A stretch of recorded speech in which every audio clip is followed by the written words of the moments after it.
la troisième partie de cette émission, la partie des appels, et je crois que j'ai Romain qui est en ligne avec moi.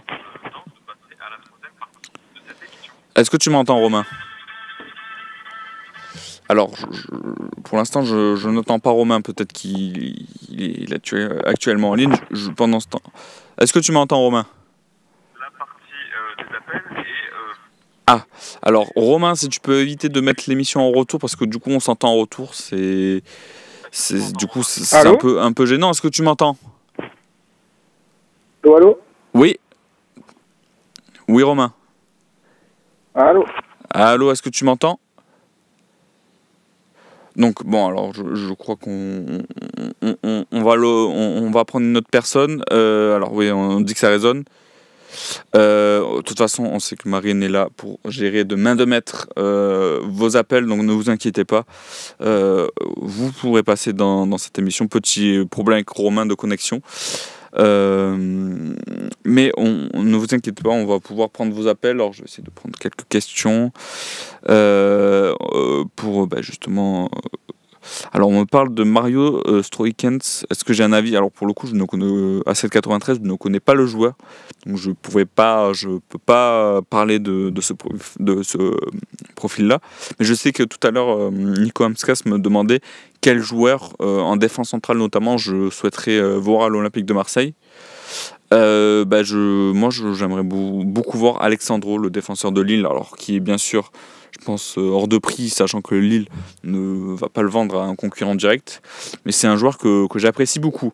Et je crois que j'ai Samy avec moi. Oui. Allô? Oui, Samy, est-ce que tu m'entends? Oui, bonjour. Oui, bonjour. Moi je t'entends bien. Déjà, première question, comment tu vas? Ça va, merci, et toi? Bah écoute, un plaisir de retrouver l'émission. Est-ce que tu as un sujet sur lequel tu souhaiterais un peu qu'on discute ensemble? Après, bon, il y a pas mal de sujets, mais on va parler de Rongier, si tu veux. Ouais, avec plaisir. Déjà, Rongier, c'est un joueur très bon joueur qu'on a eu pendant des années. Ouais. Et après, bon, je sais que ça marronne d'un côté ou de l'autre, c'est normal. Moi, le premier. Mais après, s'il n'y a pas d'arrangement entre les deux clubs, à un moment donné, il faut qu'il parte, tout simplement. Ok. Et qu'il va faire, je sais qu'il est en numéro 2, mais s'il y a Como, qui est un bon petit projet, alors c'est pas le plus gros projet, mais c'est un bon petit projet italien, si on doit prendre 15 millions, il faut les prendre pour pouvoir mieux rebondir. Toi, tu serais pas pour le laisser partir libre dans un an? Non, ça c'est hors de question. Ok. Ça c'est pour moi. Bon, j'ai 40 ans, j'ai joué comme j'ai déjà appelé une fois Romain, j'ai joué 10 ans en club, je connais Marseille par cœur, moi je suis de la région. Ça c'est pour moi quand je vois ça, ça me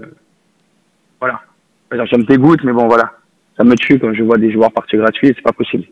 Surtout qu'on est loin d'être riche, justement, les joueurs qui font ça. On est loin d'être riche, donc non, en fait.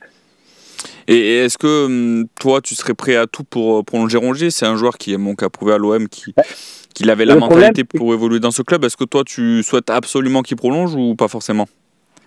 Non, pas au prix de 500 000, jamais de la vie. Mais après une augmentation, ce qui est tout à fait normal, vu l'importance qu'il a dans l'équipe. Mais de là à monter à 500 000 par mois, non, c'est un petit peu trop quand même. Parce que j'ai souvent eu le débat avec Slim et on n'est pas forcément tout le temps d'accord. Moi, je dis que Rongier, en Ligue 1, c'est un bon joueur de rotation. Mais si l'OM aspire à peut-être gagner des titres et à terme concurrencer le PSG, je pense que c'est un joueur de rotation. Je ne le verrai pas titulaire parce que je pense qu'il a certaines limites. Il a 30 ans. Je pense que c'est un joueur qui ne va plus forcément progresser. Est-ce que toi, tu es d'accord avec ça? D'accord, je suis d'accord avec toi. Ouais.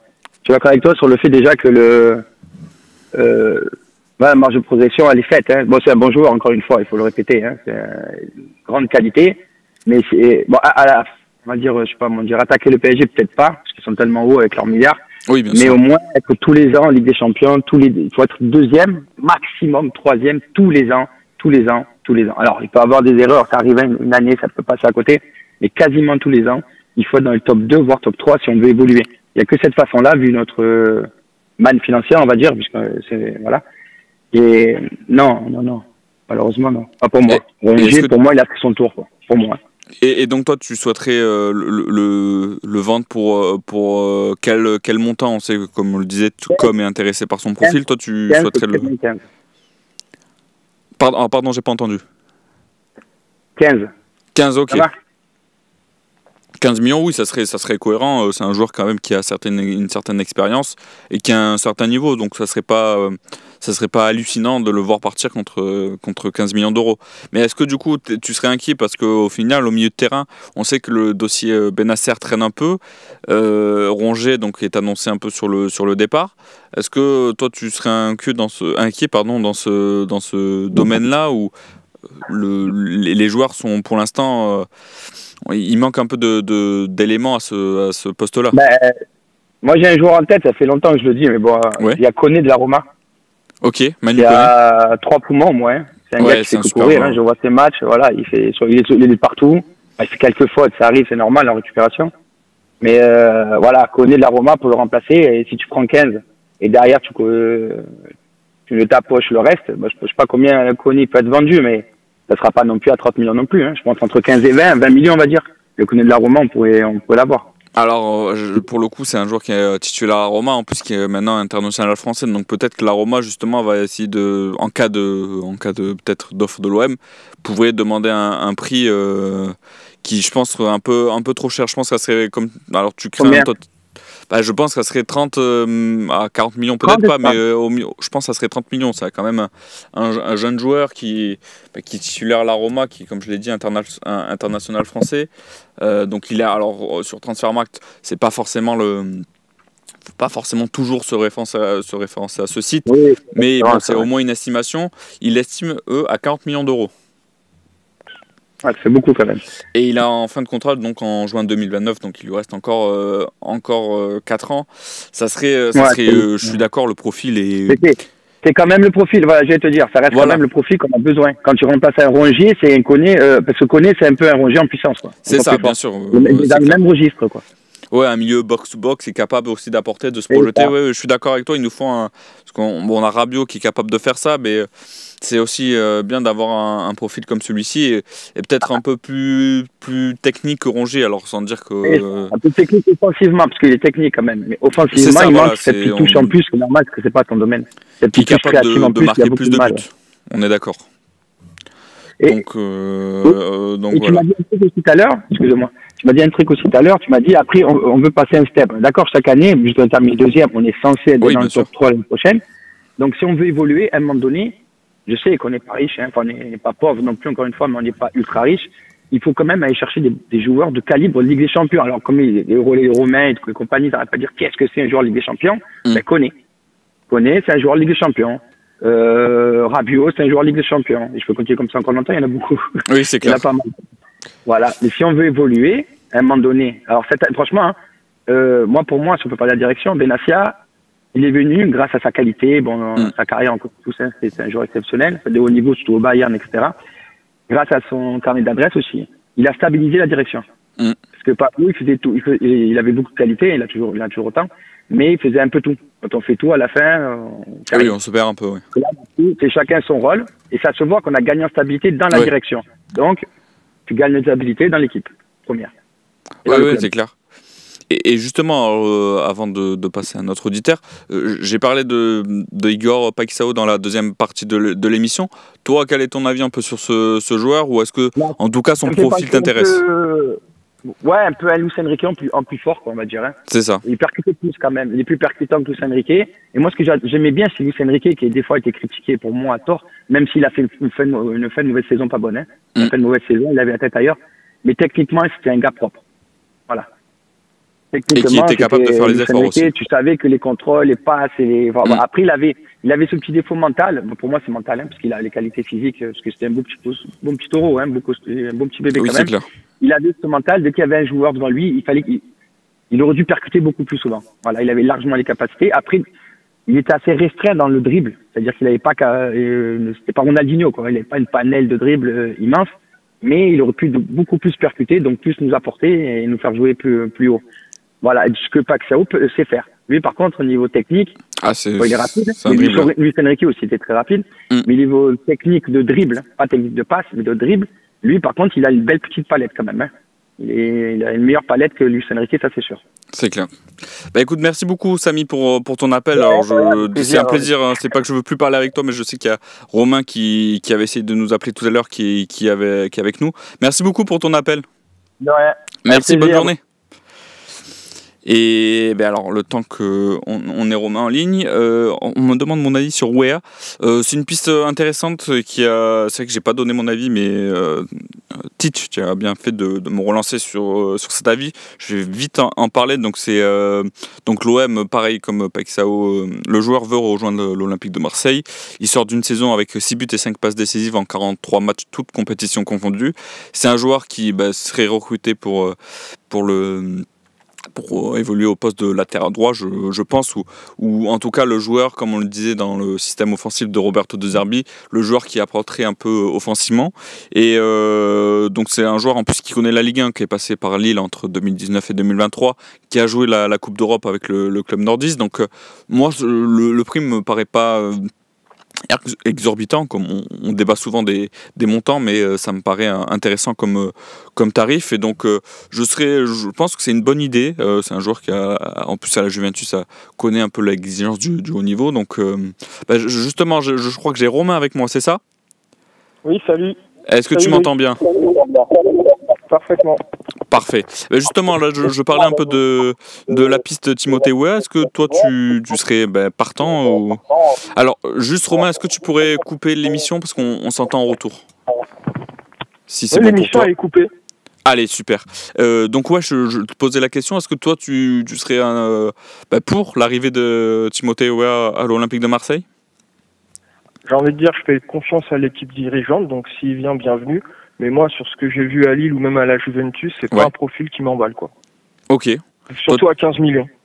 Toi, c'est plus le montant qui te paraît un peu excessif. On dit qu'il peut jouer à tous les postes, mais ça se peut, il est peut-être moyen partout et il est pas bon dans un domaine précis. Et, à part, je trouve que, à part peut-être Saliba en prêt d'un grand club qui a été fructueux, on a eu des cuisances du Bayern, des Siglier de la Juve, Lucas Silva du Real. J'ai l'impression ou même Joaquim Correa de l'Inter, dès qu'un gros club nous prête un joueur, c'est très rare que ça marche, quoi. Alors là, pour le coup, je crois que ça serait une volonté de l'acheter. Donc, comme on le dit, ça serait 15 millions d'euros. Mais oui, c'est pas faux. Toi, tu voulais parler d'un sujet en particulier? Moi, je voulais parler de Paixão et de l'avant-centre. Avec plaisir. Donc sur Paixão, moi je vais être franc, j'ai juste vu la double confrontation contre le Milan en Champions League. C'est déjà bien, c'est déjà pas mal. Donc je l'avais trouvé intéressant. Après, comme tout le monde, j'ai regardé les highlights et je trouve que ça peut être un bon pendant de Greenwood. Il est percutant, il dribble, il ose et puis il frappe, ce que ne faisait pas trop Luis Enrique. Donc après, pour le prix, il a quand même joué la Champions League. C'est compliqué d'avoir un joueur de ce calibre-là à moins de 25 millions. Et sinon, pour le poste de l'attaquant, vu les sommes investies en défense centrale et sur l'ailier, peut-être qu'on a moins de moyens. Donc moi, je partirais sur Lucas Tassin de Saint-Etienne. Il a 20 ans. Okay. C'est un pari. Et je pense que l'indemnité de transfert sera beaucoup moindre que celle de Ablin, qui est pour moi un super joueur, mais à 30-40 millions pour une saison, c'est pas possible, quoi. Donc je me rabattrais sur Tassin de Saint-Etienne, qui est belge, et puis il appelle Eric Guéret, il lui parle de l'OM, et puis c'est bouclé.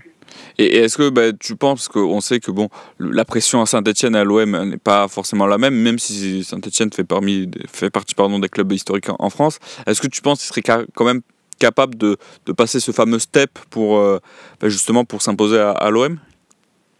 Déjà, pour moi, je l'avais vu dans le derby, il se cache pas, il ose, il a une bonne technique de balle, et je pense que c'est un profil que De Zerbi pourrait polir. Après, on parle bien d'une doublure, donc il partirait titulaire et ça lui laisserait le temps d'apprendre le système de Zerbi et qu'il soit opérationnel, on va dire, pour la CAN ou certains matchs de Ligue 1 post-Ligue des Champions, quoi. Oui, c'est clair. Alors, je vois que dans le chat, il nous dit certains... Tassin, ça paraît un peu léger. J'attends de voir. Voilà, c'est qu'il y a toujours l'interrogation sur le fait est-ce que au niveau ou dans un club qui joue, qui est amené en tout cas à jouer les premières places en Ligue 1, est-ce qu'il serait capable d'élever son niveau? Ça, j'ai pas encore la réponse, mais comme tu dis, c'est un joueur qui est jeune, qui a 20 ans et qui, en tout cas, a une belle marge de progression. Donc, ça pourrait être intéressant. Parce que après, tout dépend combien Saint-Etienne serait à quel montant Saint-Etienne pourrait le lâcher. Mais est-ce que toi, t'aurais d'autres pistes au poste d'attaquant ou pas forcément? J'ai d'autres pistes, mais je pense qu'elles sont trop onéreuses. J'aime bien Sorloth, mais Oui. comme je disais tout à l'heure, on a mis déjà beaucoup d'argent en défense et c'est pas fini. On n'a pas encore signé un autre défenseur central. On va mettre des sous sur Pek Chao où il y a vraiment un besoin. Donc après, je pense qu'il faudra vendre pour espérer un attaquant de plus haut niveau. Donc je me dis si avec Saint-Etienne, on arrive à avoir un Staffin à 15-20, ça peut être pas mal, quoi. Et pour Valentin Rongier, petit aparté, Oui, bien sûr. moi j'aimerais qu'il reste. Maintenant, si c'est pour qu'il parte libre, autant qu'il parte à Co, mais même si c'est un excellent joueur, je me dis au pire, si Rongier part pour la rotation, on va chercher un Madi Camara de Brest ou un Hugo Magnetti. C'est des gars de la région, on leur dit voilà les gars, vous partez pas titulaire, mais vous allez jouer la Ligue des Champions avec l'OM. Je pense que ça peut être un bon compromis pour la rotation. Et alors un peu pour conclure avec toi Romain, est-ce que toi t'es déjà content des premières recrues qui ont été signées à l'Olympique de Marseille? Donc pour rapidement rappeler, donc il y a Facundo Medina qui sera présenté en conférence de presse à 17h30, Angel Gomez qui arrive libre, qui a été récemment signé, et CJ Egan Riley qui lui aussi signe libre. Est-ce que pour l'instant c'est des noms qui te parlent? T'es content de ces premières recrues? On a fait des joueurs libres, donc c'est bien. Donc ça va nous permettre de pouvoir investir sur des postes offensifs. Medina, on le connaît. Je pense que ça devrait le faire. Après, on verra s'il joue en latéral gauche hybride ou en défense centrale. Après, Egan Riley, j'attends de voir les matchs amicaux pour vraiment me faire une idée. Et Angel Gomez, pour moi, c'est un bon joueur et surtout, on a besoin de joueurs techniques. Je trouve l'année dernière, quand même, on a manqué de joueurs techniques. Donc c'est pour ça, j'espère que des joueurs comme Pek Chao ou Angel Gomez vont tirer leur épingle du jeu, quoi. Écoute, merci beaucoup Romain de nous avoir appelé ce matin. Merci Loïc. Merci, bonne journée. Écoutez, 11h47, on a été assez complet. J'ai essayé de parler avec vous des dernières rumeurs, donc Igor Paquisao, Timothée Wa et Valentin Rongier. L'émission n'est pas Massilia 13, Samy qui nous remercie. Merci à toi de nous avoir appelés et merci également à Romain qu'on a réussi à avoir. 11h47, il est temps pour moi de conclure cette émission. Ça a été un plaisir de vous retrouver ce matin. Alors je pense que si je ne me trompe pas, vendredi vous retrouverez Sébastien Volpe à la présentation de l'émission. Et bien sûr pour ceux qui sont abonnés sur MyFoot1, on se retrouve dans le temps additionnel. Bon appétit.